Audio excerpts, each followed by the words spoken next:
Hi hello എല്ലാവർക്കും ഏറ്റവും പുതിയ റിവ്യൂയിലേക്ക് റിവ്യൂ ചെയ്യാൻ വേണ്ടി പോകുന്ന ഒരു തെലുങ്ക് മൂവിയാണ്. ഒരു തെലുങ്ക് മൂവി എന്ന് പറയുമ്പോൾ ഒരു പാനൽ റിലീസ് ചെയ്തിട്ടുള്ള ഒരു ചിത്രത്തെക്കുറിച്ച് നമ്മൾ റിവ്യൂ ചെയ്യാൻ വേണ്ടി പോകുന്നത്. എല്ലാ വിധത്തിലും ഒരു അഭ്യാസകൻ അല്ലെങ്കിൽ ആഗ്രഹനായിട്ടുള്ള വ്യക്തിയുടെ കഥയായിട്ടാണ് നമ്മൾ വന്നിട്ടുള്ളത്. അപ്പോൾ നമ്മൾ റിവ്യൂ ചെയ്യാൻ വേണ്ടി പോകുന്നത് പെത്തി എന്ന് പറയുന്ന മൂവിയെക്കുറിച്ച് റിവ്യൂ ചെയ്യാൻ വേണ്ടി പോകുന്നതിനാണ്. അതുകൊണ്ട് തന്നെ ഒരുപാട് പേര് റിവ്യൂ ചെയ്തിട്ടുള്ളത് തന്നെയാണ്. അതേ അഭിപ്രായം തന്നെയാണ് എനിക്കും പറയാനുള്ളത്. പെത്തിയെക്കുറിച്ച് പറയുമ്പോൾ പാൻ ഇന്ത്യ റിലീസായിരുന്നു. അതായത് തെലുങ്ക് കൂടാതെ മലയാളം, തമിഴ്, ഹിന്ദി, കന്നഡ ഭാഷയൊക്കെ ഒരേ സമയം റിലീസ് ചെയ്ത ചിത്രമായിരുന്നു. ബുജ്ജി ബാബു സനയാണ് ഡയറക്ഷൻ, അദ്ദേഹം തന്നെയാണ് സ്ക്രീൻ പ്ലേ ചെയ്തിട്ടുള്ളത്. അതുപോലെ കാസ്റ്റ് നോക്കി കഴിഞ്ഞാൽ രാം ചരൺ, അതുപോലെ തന്നെ ജാൻവി കപൂർ, ജഗപതി ബാബു തുടങ്ങി നമ്മുടെ ശിവരാജ് കുമാർ തുടങ്ങിയ പ്രധാനമായും കാസ്റ്റിംഗ് ആയി ചിത്രത്തിൽ വന്നിട്ടുണ്ട്. മ്യൂസിക് എ ആർ റഹ്മാനാണ്. ഓർക്കണം, ഇത്രയും വലിയ പാട്ടപ്പടത്തിൽ മ്യൂസിക് ചെയ്ത എ ആർ റഹ്മാനാണ്. അതൊരു പരിധി വരെ സഹായിച്ച് പരിധിക്ക് അപ്പുറത്തോട്ട് പോകുമ്പോഴും പ്രശ്നമായി മാറുന്നുണ്ട്. നമ്മൾ പടത്തിൻ്റെ ഡ്യൂറേഷൻ എടുത്ത് നോക്കാൻ ഏകദേശം 3 മണിക്കൂറാണ് ഡ്യൂറേഷൻ. കറക്റ്റ് 3 മണിക്കൂറായിട്ടാണ് ഇതിൻ്റെ ഒരു ദൈർഘ്യം വരുന്നുള്ളത്. ഈ 3 മണിക്കൂറും അവരാതെന്ന് പറഞ്ഞു കഴിഞ്ഞാൽ അതിനപ്പുറത്തോട്ട് വിശേഷിപ്പിക്കാൻ വേറെ വാക്കുകളുണ്ടെങ്കിൽ അറിയാവുന്നവർ എന്തെങ്കിലും കമൻറ്റ് ബോക്സിൽ ഇട്ടുക. ആ മാതിരി പരിപാടിയാണ് പടത്തിൽ എടുത്ത് വെച്ചിട്ടുള്ളത്. സ്റ്റോറി നോക്കാം. സ്റ്റോറി ഒരു പഴയ ഒരു കാലഘട്ടത്തിലാണ് സ്റ്റോറി നടക്കുന്നത്. ഇവരെ നാടൊരു മലനാട്, മലങ്കീഴോ എന്ന് പറയുന്നുണ്ട്. ഒരു മലയ്ക്ക് മുകളിലൊക്കെയാണ് വീട്. അപ്പോൾ അങ്ങോട്ട് എത്തണമെങ്കിൽ ഇവർക്ക് ഒരുപാട് നടന്നു പോകണം. ഒരു പുറത്തുള്ള ആ നാട്ടിലേക്ക് ഒരു വിലയില്ല, ഒരു പേരില്ല. അടിവാരത്ത് താമസിക്കുന്നൊക്കെ പറഞ്ഞിട്ടൊക്കെ ഒരുപാട് കളിയാക്കലും പ്രശ്നങ്ങളൊക്കെ ആയിട്ടാണ്. അവിടെ അംഗീകരിക്കപ്പെടുന്നില്ല. അങ്ങനെ ഒരുപാട് പ്രശ്നങ്ങളുണ്ട്. അപ്പോൾ എങ്ങനെയെങ്കിലും ഇവരുടെ നാട്ടിലേക്ക് പോകാൻ വേണ്ടി ഒരു റെയിൽവേ സ്റ്റേഷൻ എത്തണം. അതിനുവേണ്ടി ശ്രമിക്കുന്നതാണ് നായകൻ്റെ ഓരോരോ സ്പോർട്സും പരിപാടിയൊക്കെ ആയിട്ട്. അതായത് ഒരു ആക്ഷൻ പ്ലസ് ഒരു സ്പോർട്സ് ഡ്രാമ എന്നുൾപ്പെടെയും മുന്നോട്ട് പോകുന്നുണ്ട്. പ്രധാനമായിട്ട് പെത്തി എന്ന് പറയുന്ന കഥാപാത്രം, രാമചരൺ ചെയ്യുന്ന ഈ കഥാപാത്രം എന്ന് പറയുമ്പോൾ എല്ലാ വിധത്തിലും എന്താ പറയുക മുന്നിൽ നിൽക്കുന്ന ഒരു വ്യക്തിയാണ്. ക്രിക്കറ്റ്, അതുപോലെ തന്നെ ഓട്ട മത്സരം, അതുപോലെ തന്നെ എന്താ പറയുക ഗുസ്തി, എല്ലാത്തിലും കബഡി, എല്ലാത്തിലും പെത്തി മാത്രം പറ്റിയുള്ളൂ. അപ്പോൾ ആ മാതിരി ബിൽഡപ്പ് കൊടുത്തിട്ടാണ് കഥ മുന്നോട്ട് പോയിട്ടുള്ളത്.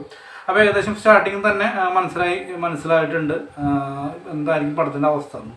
ഈ തുടക്കം തന്നെ ഒരു സ്പോർട്സ് മന്ത്രിയും കാര്യങ്ങളൊക്കെ ആയിട്ട് ഒരു ചർച്ച നടത്തുന്നു. സ്പോർട്സ് വളരെ പിന്നോക്കമാണ്, ഇനിയും മുന്നോട്ട് പോയിട്ടില്ലെങ്കിൽ അടച്ചു പൂട്ടേണ്ടി വരുമെന്ന് പറയുന്നു.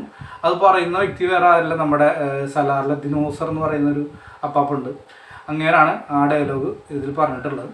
അപ്പോൾ അങ്ങനെ ഇങ്ങനെ യാത്ര ചെയ്യുന്നിടയ്ക്കാണ് പെത്തിയെക്കുറിച്ച് കേൾക്കുന്നതും ആരാണ് പെത്തി എന്ന് പറയുന്നതും.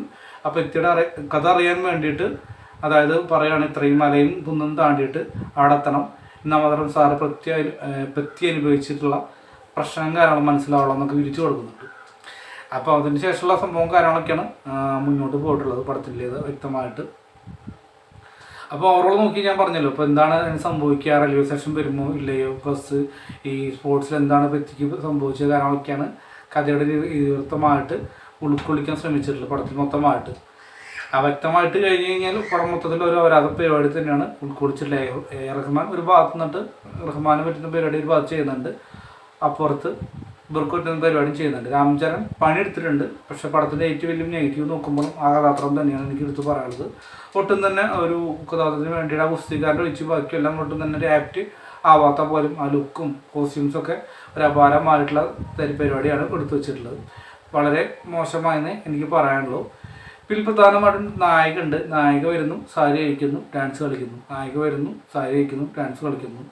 എന്നാൽ ചെല്ലമ്മ രാജമ്മ എന്താണ് പേര് കൊടുത്തിട്ടുള്ളത്.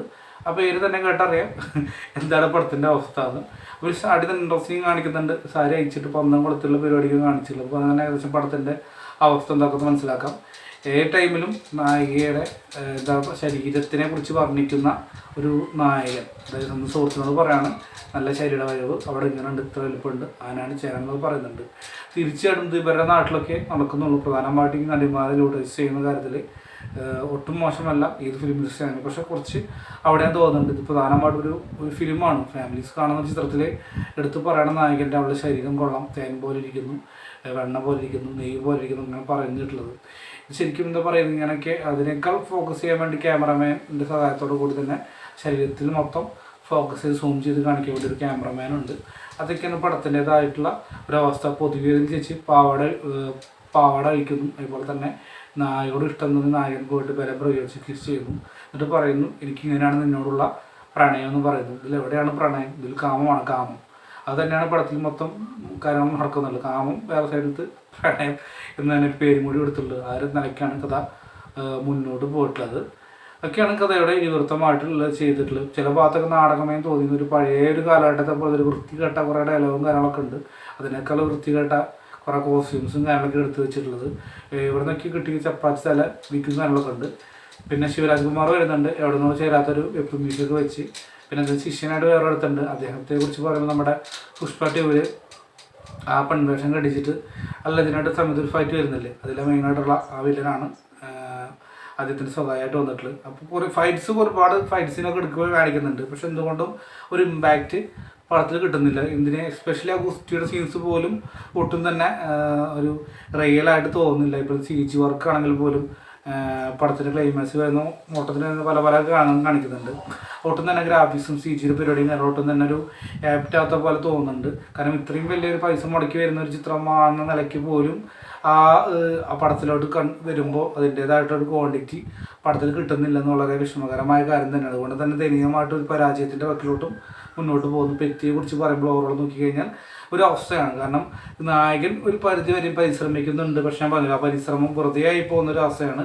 കാരണം അദ്ദേഹത്തിൻ്റെ ബോഡിക്ക് വേണ്ടി, ശരീരത്തിന് വേണ്ടി പരിശ്രമിച്ചിട്ടുണ്ടാവും. ബാക്കി ഒട്ടും തന്നെ പ്രകടനത്തിൻ്റെ കാര്യത്തിലൊക്കെ വൻ വീക്ക് തന്നെയായിരുന്നു.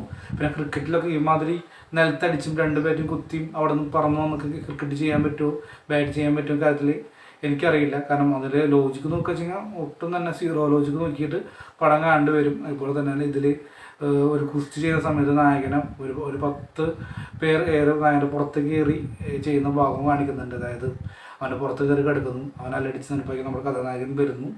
അതുമാത്രമല്ല ഇതിൽ പ്രധാനമായിട്ടും ഏറ്റവും വലിയ വിറ്റാണ് എനിക്ക് പറയുന്ന വ്യക്തി ക്രിക്കറ്റ് കളിച്ചപ്പോൾ പന്തടിച്ചിട്ടുള്ള സ്ഥലമാണെന്നാണ് പറഞ്ഞിട്ടുള്ളത്.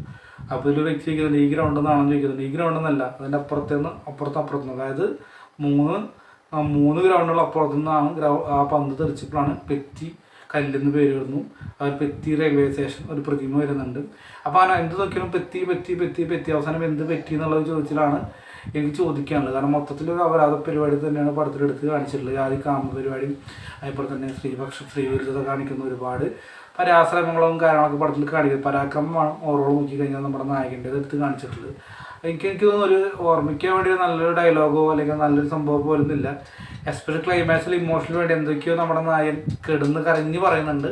പക്ഷെ കാണുന്ന പ്രേക്ഷകരിലേക്ക് മടുപ്പ് എന്ന് പറയുന്ന ഒരു സാധനം ഉൾക്കൊള്ളിച്ചുകൊണ്ട് തന്നെ ഒട്ടും തന്നെ ഇമ്പാക്റ്റ് ഉണ്ടാക്കാൻ കഴിയുന്നില്ല. അതും പടത്തിൻ്റെ വളരെ നിർവികാരമായിട്ടുള്ളൊരു അവസ്ഥയിലേക്കാണ് മുന്നോട്ട് പോയിട്ടുള്ളത്. കാരണം അദ്ദേഹം എന്തൊക്കെയോ നാടിന് വേണ്ടി ശ്രമിക്കുന്നുണ്ട്, അല്ലെങ്കിൽ എന്തോ വലിയൊരാളായിട്ടാണ് എടുത്ത് കാണിച്ചിട്ടുള്ളത്. ബയോഗ്രഫി എന്ന് പറയുന്നുണ്ട്. പക്ഷെ എന്ന് വെച്ചാൽ ആ കഥാപാത്രം എന്തൊക്കെ നിന്ന് പരിശ്രമിക്കുന്നു ഒറ്റക്കാലിന് മുകളിൽ നിന്നിട്ട്. അപ്പോൾ ഒട്ടും തന്നെ ആ കഥാപാത്രത്തെക്കുറിച്ച് പറയുമ്പോൾ ഉൾക്കൊള്ളിക്കാൻ നമുക്ക് എന്തെങ്കിലും തോന്നണമല്ലോ. പക്ഷെ അത് ഇല്ല. പടത്തിൽ നായകൻ നിന്ന് കരയുന്നുണ്ട്. ഇവൻ എന്താണ് അവൻ ചെയ്യുന്നത്, എന്ത് പറ്റിയെന്നുള്ള തോന്നലായിരുന്നു പടത്തിൻ്റെ അവസാനമായിട്ട് എല്ലാവർക്കും തോന്നുന്നു. എനിക്ക് ഓവറോൾ നോക്കിച്ചോ ഒരു മലങ്കാലത്തിനേക്കാൾ മുകളിൽ എന്തെങ്കിലും ഉണ്ടെങ്കിൽ ഒരു തരത്തിലാണ് പടത്തിൻ്റെ ഒരു അവസ്ഥ. കാരണം ആസ്വാദനം എന്ന് പറയുന്ന തരത്തിൽ ഒരു എവിടെയും പിടിച്ചിരുത്താൻ സാധിക്കാത്ത പല മുഹൂർത്തങ്ങളും പടത്തിലുണ്ടായിരുന്നു. എന്തൊക്കെയോ എടുത്ത് കൂട്ടുന്നുണ്ട്.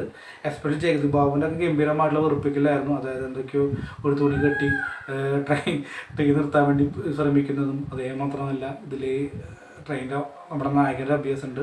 ട്രെയിൻ മുമ്പിൽ വെച്ച് സ്പോയിലറായിപ്പോൾ അതൊക്കെ നടക്കില്ല എന്നൊക്കെ പറയുന്നത് കിടന്ന് കരയുന്ന വേറെ ഭാഗം. അപ്പോൾ എന്തൊക്കെയോ കാട്ടി കൂട്ടുന്നു. കാരണം ഇത്രയും വൃത്തിക്ക് ഒന്നെങ്കിലും ഒരു സ്പോർട്സിനെ കുറിച്ച് പറയാം. അതായത് ഈ ഒരു വ്യക്തി മോറലാണ്, അതായത് ക്രിക്കറ്ററാണ്, അതുപോലെ തന്നെ റണ്ണറാണ്, അതുപോലെ തന്നെ എന്താ പറയുക കബഡി പ്ലെയറാണ്, കുസ്തി പ്ലെയറാണ്. അല്ല എവിടെ നോക്കിയാൽ പെറ്റി അവസാനം എന്ത് പറ്റി എന്നുള്ള ഒരു ചോദ്യമാണ് എനിക്ക് പറയാനുള്ളത്. അപ്പോൾ ഓവറോൾ നോക്കുമ്പോൾ പെറ്റിയെക്കുറിച്ച് പറയുമ്പോൾ പെറ്റി എന്ന് പറയുന്നൊരവസ്ഥ തന്നെയാണ്. എന്ത് പറ്റി മായി